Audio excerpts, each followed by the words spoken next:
I travel all over Australia looking for gold.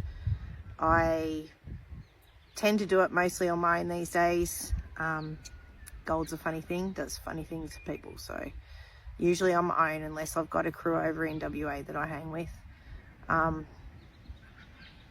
Enjoy doing what I do while I can. Not enjoying the Victorian goldfields at the moment. This is my own property that I'm sitting on. I'm actually sitting on a gold dig, probably 25 metres from my front doorstep. I'm pretty lucky when I am in Vic to be on the gold field, immediately on the gold field. But it's not like travelling and heading out west.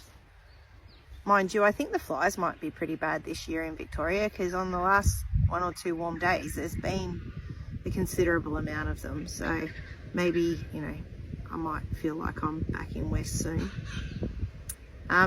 Don't know when I'm going to get back to Western Australia unless somebody wants to, you know, fund a trip for me. That'd be great.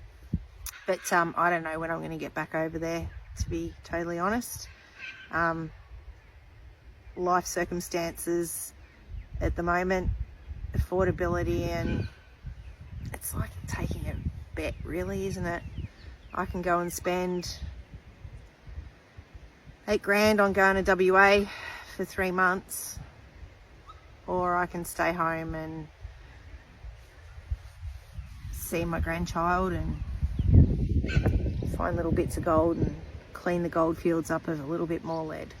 So, but yeah, everybody keep safe out there, enjoy what you do, and again, thanks for following me.